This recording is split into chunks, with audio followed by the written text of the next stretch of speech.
Hello everyone, welcome back to my channel. আশা করি তোমরা সুস্থ আছো, ভালো আছো। আমার এই ছোট্ট ইউটিউব চ্যানেল তোমাদের সবাইকে অনেক স্বাগত জানাই। আজকে একটা নতুন ভিডিও নিয়ে আমি চলে এসেছি। আজকে হলো আমার সাথে আমি ওটিতে যেসব অভিজ্ঞতা হয়েছে, যেগুলো ওটিতে আমার সাথে মানে ডেলিভারি হওয়ার সময়, হ্যাঁ, ওটির মধ্যে যেসব আমার অভিজ্ঞতা হয়েছে সেই সমস্ত কিছু তোমার সাথে শেয়ার করবো। তো চলো ভিডিওটা শুরু করি। আজ থেকে 4 মাস আগের ঘটনা আবার মনে করতে চলেছি, আবার তোমাদের সাথে শেয়ার করছি। চলো, আশা করি তোমাদের ভিডিওটা খুব ভালো লাগবে। ভিডিওটা কিন্তু দেখার আগে একবার একটা লাইক, একটা শেয়ার, আর তোমরা কমেন্টে অবশ্যই জানাবে কার কীরকম লাগলো। তো চলো ভিডিওটা শুরু করি। আজ থেকে 4 মাস আগে যখন লাড্ডু মানে এই পৃথিবীতে আসার আগে পেটে যখন ছিল, নার্সিংহোমে আমি সকালবেলা ভর্তি হয়ে গিয়েছিলাম। সকাল 7:30টার মধ্যে ভর্তি যেতে বলছিল। তারপর যে নানা রকম যেরকম থাকে, তো মানে কাগজপত্র সাইন করা, তারপরে ওটিতে যাওয়ার আগে রেডি করা। তো আমার মানে সময় ছিল 2টোর দিকে, সময় ছিল আমার, মানে ওটিতে নিয়ে যাবে। হ্যাঁ, তো আমাকে ধীরে ধীরে সব কিছু রেডি করছিল। হ্যাঁ, যখন আমি ওটিতে যাব, হ্যাঁ, মানে যাওয়ার আগে সব পরিবারের সবার মুখ দেখছি। হ্যাঁ, আর দেখার না, তো ওই সময়টা না ভীষণ একটা ইমোশনাল সময়, মানে কান্না পেয়ে যায়, মানে সবাই চোখের সামনে আছে। ওটি একটা এমন জিনিস যে ওটিতে যাওয়ার আগে মানে মানে একটা ভিতরে ভয় কাজ করে যে হ্যাঁ, ফিরে আসবো তো, ওই লাল বাতিটা যে জ্বলছে ওই ঘরটার থেকে ফিরে আসবো তো, ওই জিনিসটা কাজ করে। হ্যাঁ, তো তখন ওই সবার মুখ দেখছি আর ভাবছি যে হ্যাঁ, ভগবান সব কিছু ভালো করো। কারণ হলো একজন পৃথিবীতে অলরেডি চলে এসেছে, তার বয়স হলো 6 বছর। তাকে সে পুরোপুরি আমার উপর ডিপেন্ডেন্ট, মানে আমাকে ছাড়া সে কিছুই করতে পারে না। খাওয়া থেকে স্নান থেকে শুরু করে সব কিছু, আমার মেয়ের কথা বলছি, বড় মেয়ে। হ্যাঁ, আর যে এখনও আসেনি, সে এখনও মাতৃত্বের স্নেহই পায়নি। হ্যাঁ, তাই দুজনকে জানি আমি দেখে রাখতে পারি কমসে কম। আমাদের মানে আমাকে আর আমার যে আসবে সে বেবি জানি সুস্থ মতন আমরা জানি দুজনে ওটি থেকে বেরোতে পারি। এই কথা মানে মনে মনে ঠাকুরকে ডাকছি আর বলছি। সবাই একটুখানি ইমোশনাল হয়ে গেছে। আর আমি তো মানে প্রচণ্ড, আমার মেয়ে তো মানে আমার মেয়ে হলো বলছে, মাম্মি তোমাকে যেতে হবে না ওটিতে, ভাইকে বলো এমনিই চলে আসতে। হ্যাঁ, মানে এরকম ওরা প্রথম থেকে শুধু ভাই ভাই করতে, হ্যাঁ ভাই হবে ভাই হবে। আমি বলতাম বুনু হবে বুনু হবে। হ্যাঁ, ভাই ভাই কেন করছো, বুনুও তো হতে পারে না। ও না, ভাই হবে ভাই হবে, এরকম একটা ওর ব্যাপার ছিল। হ্যাঁ, তো আমরা ওর মনে কষ্ট দিতাম না। যাই হোক, ও ভাই ভাই করতো, ওর ভাই এসেছে, ও খুব খুশি হয়েছে, এটাতে আমরা অনেক খুশি। হ্যাঁ, তারপরে ও বলছে যে তোমাকে যেতে হবে না, ভাইকে বলে এমনি বেড়ে আসতে। আমি বলছি বাবা এরকম বলে হয়, যেতে তো হবেই ওই ঘরটার মধ্যে না আমাকে ওটিতে। হ্যাঁ, ওকে বুঝালাম, ও কাঁদছে, আমিও কাঁদছি। হ্যাঁ, আমি আর লাস্টে আর পাচ্ছি না, আমার চোখ তো জল বেরোয় যাচ্ছে। তারপরে ওটিতে যখন আমাকে নিয়ে যাবে, পিছন দিক দিয়ে নিয়ে চলে গেছে। আমি ভাবছি সামনের দিকে নিয়ে যাবে, আমাকে সবাই দেখতে দিবে, আমাকে আমার হ্যাঁ ফ্যামিলির সাথে আরেকবার দেখা হবে। হ্যাঁ, রুমে একবার দেখা হয়েছিল, হচ্ছে আরেকবার দেখা হবে। দেখো ঘামছি, অলরেডি আমি ঘামছি পুরো, কথা যখন মনে করছি আমার ওই দিনটা। হ্যাঁ, তো আমি কি পিছন দিক দিয়ে নিয়ে চলে গেছে, আর আমি না ফট করে যে আমি কি সামনে দিতে, আমার ফ্যামিলি কোথায়, আমার পরিবার কোথায়, আমার মেয়ে কোথায়, আমার হাজব্যান্ড কোথায়। আমার হাজব্যান্ডের সাথে আমি কথা বলিনি, আমার হাজব্যান্ডের সাথে আমি কথা না বলে ঢুকবোই না। আমার হাজব্যান্ডকে ডাকো। আমার হাজব্যান্ডের সাথে আমি কথা বলিনি। আমি হাজব্যান্ডের সাথে কথা সত্যিই আমি আমার হাজব্যান্ডের সাথে কথা বলিনি আমি। হ্যাঁ, ঠিক মতো শুধু আমাকে ওই চোখটাকে এরকম করলো, আমি এমন করলাম, ব্যাস। মেয়ের সাথে একটু কথা বললাম, মার সাথে একটু কথা বললাম, দিদির সাথে দিদি ছিল, দিদির সাথে একটু কথা বললাম, অতটুকুই মানে হয়ে অতটুকুই। হ্যাঁ, আর হাজব্যান্ডের সাথে যে একটা মানে হাজব্যান্ড কথা বলবে না, ও ভাবছে যে হয়তো সামনে দিয়ে ঢুকাবে। হ্যাঁ, যাওয়ার সময় মানে দুটো কথা বলবে, ও তাই হচ্ছে, ও ভাবেনি। আর আমাকে পিছন দিতে নিয়ে চলে, আমি বলছি স্যার আমাকে ইঞ্জেকশন দিবেন, ওটাতে ঢুকিয়ে দিয়েছে। আমার হাজব্যান্ডের সাথে আমি কথা বলি, হাজব্যান্ড বাইরে আছে, খুব খুশি আছে এখন, ওটা খুশির মুহূর্ত, কিচ্ছু হবে না, এখনই সব হয়ে, একটু পরে তো যাবে বাইরে, আর তো একটু পরে তো যাবে, কী হয়েছে, সব আসো বসো। হ্যাঁ, ইঞ্জেকশনটা এখন দেওয়ার পালা। হ্যাঁ, তখন ডাক্তার আমাকে জিজ্ঞেস করছে যে কোথায় বাড়ি। আমি বললাম এই যে আমি ছত্তিশগড় থাকি, আমার বাড়ি শিলিগুড়ি, কিন্তু আমি থাকি আর ছত্তিশগড়। হ্যাঁ, অম্বিকাপুরে থাকি। হ্যাঁ, তা ওখানে হাজব্যান্ডের কাজের সূত্রে নানা রকম গল্প করে, শ্বশুরবাড়ি কে কে আছে, তুমি এত লম্বা কী করে, হ্যাঁ তোমার বাবা কি লম্বা, এইসব কথা গল্প করছে। তারপরে বলছে যে দেখো এখন একটা শুয়ের মতন হবে। হ্যাঁ, তুমি তো জানোই তোমার তো ফার্স্ট বেবি হয়েছে। হ্যাঁ, এটা তো সেকেন্ড বেবি, তুমি তো মানে জানোই, অল্প স্বল্প তো জানোই, তাও আমি বলে দিচ্ছি। একটা মানে কি একটা যখন চিটি কাটে, পিঁপড়া যখন কাটে ওরকমটা একটু হবে, কিন্তু ব্যথা কিচ্ছু করবে না। তো আমি যেরকম বলবো সেরকম তুমি কিন্তু করবে। আর যদি তুমি মানে একটুখানি যদি এদিক ওদিক মানে মানে নিঃশ্বাসটা হয়তো পিঠটাকে এরকম করে দিলে, মানে এরকম এরকম করে থাকতে হয়, তো পেটটাকে একদম পুরো এত ভাবো 9 মাসের 10 মাসের পেট, আমার তো 10 মাসে ডেলিভারি হয়েছে, 10 মাসের পেট এরকম করে নিয়ে এরকম করেছিলাম। এই পেটটাকে মানে এরকম যদি করি তাহলে মানে সুইয়ের যে এই যে সুইটা ডেঞ্জার, মানে মানে কি একদম কী কোন সুই, ওই সুইটা একদম ভেঙে যাবে পেটে, তাহলে তো আবার আবার আমার তোমাকে দিতে হবে, তুমি এতে ব্যথা পাবা, কষ্ট পাবা। হ্যাঁ, তো ওই কথা বললাম যে ঠিক আছে। এই দুপাশে ধরে সিস্টার ছিল, আমাকে এই আমি এইভাবে সিস্টার দুটোকে হাত দুটো ধরছি, আর আমার এখানে পেটের এখানে জাস্ট এই বালিশটা দেখছো, এই বালিশটাতে এরকম করে নিচু হয়েছিল, আরও নিচু হয়েছিলাম। হ্যাঁ, তো তারপরে পিঠের মধ্যে সুইটা দিয়েছে, যখন আমাকে নিঃশ্বাসটা নিতে বলছে আমি নিচে আস্তে করে ছেড়ে দিয়েছি, ব্যাস তারপরে আমাকে শোয়াই দিল। হ্যাঁ, আমি বলছি কি আমার না অবশ হয়নি, আমার অবশ হয়নি কিন্তু স্যার। ডাক্তার বলছে কি পাটা উঠাও তো দেখি, আমি দেখি একটু অবশ হয়েছে নাকি, ঠিক হয়ে যাবে, পাটা উঠাও তো দেখি অবশ হয়েছে নাকি, হাসতে হাসতে বলে। হ্যাঁ, আমি তো আর পা উঠাতেই পারছি না, অবস্থা হয়েই গেছে। হ্যাঁ, তারপরে আমার মনে হচ্ছে অবশ হয়নি, আমি একটু প্যানিক হয়ে গেছিলাম, অবশ হয়নি আমার, এখনো কাটবেন না, সিজার করবেন না, তার মধ্যে এখান থেকে কাপড় দিয়ে দিয়েছে।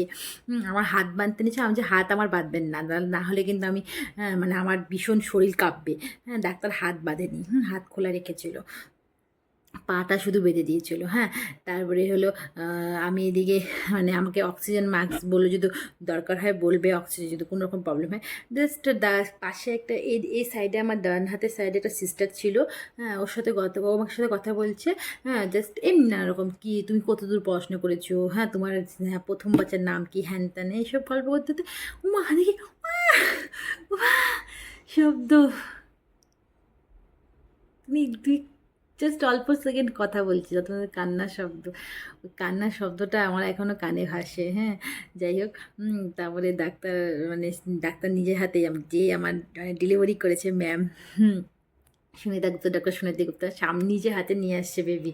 সে জানে হ্যাঁ আমার সেকেন্ড বেবি কতটা স্পেশাল আমার জন্য, কেন ফার্স্ট বেবি আমি ভীষণ মানে মানে স্ট্রাগল, তারপরে নানা রকম মানে অসুবিধার মধ্যে আমি ফার্স্ট বেবি জন্ম দিয়েছি। এক তো আমার ফার্স্ট বেবি প্রিম্যাচিওর হয়েছিল। হ্যাঁ, 7 মাসে ডেলিভারি হয়েছিল। হ্যাঁ, অনেক কষ্ট করে আমার ফার্স্ট বেবিকে আমরা বাঁচিয়েছি। হ্যাঁ, তো আমার মেয়েকে, হ্যাঁ তো জানেন দেখ সুনিতা গুপ্তা যে কতটা স্পেশাল আমাদের জন্য, আমাদের সেকেন্ড বেবি মানে। হ্যাঁ, তো ওর জন্য তারপর ম্যাম নিয়ে আসছে, ওকে দেখো তো কী হয়েছে, ঠিক এরকম করে ধরেছিল। হ্যাঁ, দেখো তো কী হয়েছে, দেখো তো তুমি বলো তো কী হয়েছে। আমি বললাম ছেলে। হ্যাঁ, চোখের জল আর ধরে রাখতে পারছিল না, কারণ আমার মেয়ের খুব স্বপ্ন ছিল ছেলে হবে, ওর ভাই হবে, ওর ভাই। ও যখনই বলতো না বুনু হবে, না না বুনু না, ভাই হবে আমার ভাই। হ্যাঁ, সবাইকে বলতো, সবাই বলতো বুনু হবে, দেখিস তোর মা, হ্যাঁ দেখি তোর মার মেয়ে হবে। ও বলতো না আমার ভাই হবে। হ্যাঁ, তারপর যাই হোক ও স্বপ্ন পূর্ণ হয়েছে না, আমার একদম চোখ দিয়ে জল ভেসে গেছে। তারপরে আমার এখানটা আমার ছেলেকে দিয়েছিল একদম বুকটার মধ্যে, তখন বুঝলাম যে পেটে থেকে বুকে আসার গল্পটা যে কতটা যে ইমোশনাল হয় একটা মার কাছে, তখন কিন্তু আমি বুঝতে পেলাম। হ্যাঁ, যাই হোক, কারণ আমার মেয়ে যখন হয়েছিল তখন কিন্তু আমি জাস্ট মানে একটু সেকেন্ডের জন্য মানে মানে আমার সামনে নিয়ে এসেছিলো, মানে এতটুক বাচ্চা এতটুক হয়েছিল আমার মেয়ে। হ্যাঁ, 1 হাতের সমান, 900 গ্রামের হয়েছিল। তো আমাকে জাস্ট এনে দেখিয়েছে, দেখানোর পর বললো যে দেখো তো কী হয়েছে। আমি বললাম যে মেয়ে হয়েছে, বা সাথে সাথে নাইসিউতে নিয়ে চলে গেছিলো, মানে ইসেতে বাচ্চাদের নাইসিউ, হ্যাঁ মানে হ্যাঁ আইসিউতে নিয়ে চলে গেছিলো। তারপরে ওখানে ওকে 1 মাস পর আমরা বাড়িতে নিয়ে এসেছিলাম, 1 মাস পর, হ্যাঁ সুস্থ করে বাড়িতে নিয়ে এসেছিলাম। যাই হোক, ওই গল্প কোনোদিন অন্য দিন শোনাবো। তো তারপরে লাড্ডুকে বুকের মধ্যে নিলাম, কিছুক্ষণ নিয়ে লাড্ডু কাঁদছিল, তারপরে নিয়ে পরিষ্কার টরিষ্কার বাইরে নিয়ে গেল, দেখালো সবাই। তারপরে শুরু হলো আমার একটা জার্নি। বাচ্চা চলে যাওয়ার পর, হ্যাঁ মানে আমাকে ঠেলাই করবে, আমার এক জাস্ট ফট করে আমার বমি পাওয়া চালু হয়ে গেলো, বমি। সিস্টার খুব বমি পাচ্ছে, মানে মনে হচ্ছে পেটের থেকে যেন বের হয়ে নাক মুখ দিয়ে বের হয়ে আসবে এরকম ব্যাপার। সাথে সাথে আমাকে স্লাইন দিয়ে আমাকে এসে দিল। হ্যাঁ, আর তারপর হাতে তো আমার এখানে ব্যথা উঠে গেল, একদম এই জায়গাটা মাঝখানটার মধ্যে, মানে আমার গ্যাসের ব্যথা। হ্যাঁ, আমি বুঝি যে আমার এখানে গ্যাস হলো, আমার বাচ্চাটাকে এখানে ব্যথা করে, এই জায়গাটাতে ব্যথা উঠে গেল। হ্যাঁ, চিল করে ব্যথা করছে। ম্যাম বলছি ম্যাম ব্যথা করছে, ম্যাম ব্যথা করছে, স্যার ব্যথা করছে, আমার প্রচণ্ড পরিমাণে প্যানিক হয়ে গেছে ব্যথার চোটে। হ্যাঁ, তো স্যার বললো যে কিছু হয় না, এখানে এখানে মালিশ করছে, এখানে সিস্টারটা এভাবে মালিশ করে দিচ্ছে আমার। আমার কিচ্ছু হয় না, ছেলে তোমার এক্ষুনি ব্যথা কমে যাবে, এক্ষুনি ব্যথা হয়ে যাবে, অন্য ওষুধ দিয়েছি, পেন কিলার দিয়েছি, কিচ্ছু হবে না। সাথে সাথে শ্বাসকষ্ট উঠে গেল, শ্বাসকষ্ট উঠে গেলো। আমি শুধু মনে মনে চিন্তা করছি, আমার একজন পৃথিবীতে আছে যে আমার উপর পুরোপুরি ডিপেন্ডেন্ট, আমার উপর, আমাকে ছাড়া সে কিচ্ছু করতে পারে না, চলাফেরা তো দূরে কথা, সে খাওয়া দাওয়াটুকু আমাকে ছাড়া করতে পারে না, হ্যাঁ আমার মেয়ে। আর যে এখনও আসছে পৃথিবীতে, আমার আমার স্নেহ ভালোবাসাই পাইলো না। হ্যাঁ ভগবান তুমি নারায়ণ, আমি শুধু নারায়ণকে ডাকছি, নারায়ণ তুমি রক্ষা করো, নারায়ণ তুমি রক্ষা করো, নারায়ণ তুমি রক্ষা করো, শুধু নারায়ণকে ডেকে গেছি। তারপরে দেখ ওটিপটির থেকে ডাক্তার বললো তুমি রিল্যাক্স হও, রিল্যাক্স হও, রিল্যাক্স হও। তারপর ডাক্তার আমাকে ঘুমের ওষুধ দিল। তারপরে আস্তে আস্তে সেলে ঠেলে করলো। তারপরে আমাকে ওখানে জ্ঞান, উটিতে আমাকে জ্ঞান, মানে একটু ঘুমিয়ে পড়েছিলাম, তারপরে জ্ঞান ফিরলো। তারপরে গিয়ে আমাকে বাড়ির লোকের সাথে কথা বলালো, দেখো পেশেন্ট একদম সুস্থ আছে, ভালো আছে, কথাবার্তা বলালো। তারপরে গিয়ে মাও শান্তি পেলো, হাজব্যান্ডও শান্তি পেলো যে না আমার মেয়ে কথা বলছে। হ্যাঁ তারপরে আমি আমার রুমে শিফট হলাম। শিফট হওয়ার পর তারপরে আমি আমার লাড্ডুকে জাস্ট এইখানে হাতের মধ্যে পেলাম, মানে শুয়েছিলাম ক্যাবিনের মধ্যে, এরকম করে দিল কোলের মধ্যে, একটু সিটটা একটু উঁচু করে দিল। পরে মানে অনেকক্ষণ পর 10 ঘন্টা পর, হ্যাঁ ওটি থেকে বের হয়ে যায় 10 ঘন্টা পর, লাড্ডুকে হাতে পেলো, মানে সেই জিনিসটা, সেটা খুব, কারণ আমি আমার দিকসুকে, মানে আমার মেয়েকে আমি এইভাবে, যে জন্মের 10 ঘন্টা 9 ঘন্টা পরে আমার মানে বুকে পাওয়া একটা সন্তানকে, তার মার যে কতটা ইমোশনাল সেটা কিন্তু আমি মানে অনুভব করতে পারিনি, কিন্তু লাড্ডুর বেলা সেটা পেরেছি আমি একদম। তো এটাই ছিল আমার ওটির অভিজ্ঞতা, আশা করি তোমাদের খুব ভালো লেগেছে। হ্যাঁ তো আর একটা কথা তোমাদের সাথে শেয়ার করতে চাই, যেটা হলো ওটিতে গিয়ে কোনোদিন প্যানিক করবে না, কিচ্ছু না, মানে একদম নর্মাল থাকবে, নর্মাল থাকবে, দেখবে তা কিচ্ছু হবে না, কোনো কিছু ভয় না। আমার একটু প্যানিক হয়ে গেছিলাম যে মানে আমার পাটা অবশ হয়নি তাই মনে হচ্ছিলো, আমার শরীরটা অবশ হয়নি, কিন্তু এতে কাটছে এরকম মনে হচ্ছে, কিন্তু অ্যাকচুয়ালি অবশ হয়ে গেছিলো। কারণ এখান থেকে, এই যে আমি তোমাকে বলে দিচ্ছি, এই পোর্শনটুক যে আছে না, এতটুকু পোর্শন কিন্তু অবশ হয় না। হ্যাঁ এখান পেটের এই জায়গাটা থেকে কিন্তু অবশ হয়। আমার না এই জায়গাটা মনে হচ্ছিলো কি, এই জায়গাটা মানে সব ম্যাসেজ হচ্ছিলো আমার, হ্যাঁ তো মনে হচ্ছিলো কি আমার শরীরটা অবশ হয়নি, কিন্তু অ্যাকচুয়ালি কিন্তু অবশ হয়ে গেছিলো। ডাক্তার অবশ না করে কিন্তু কোনোদিনও কাটবে না। হ্যাঁ সেটা তোমার, আমি একটু প্যানিক হয়ে গেছিলাম দেখে আমার মানে একটু অসুস্থ হয়ে গেছিলাম। আর আমি সকাল থেকে যদি না খাওয়া ছিলাম একদম, সব মানে রাত্রির, তার আগের দিন রাত্রি 11টার থেকে পরের দিন 2টা পর্যন্ত না খাওয়া, ওই জন্য গ্যাস হয়ে গেছিলো আমার।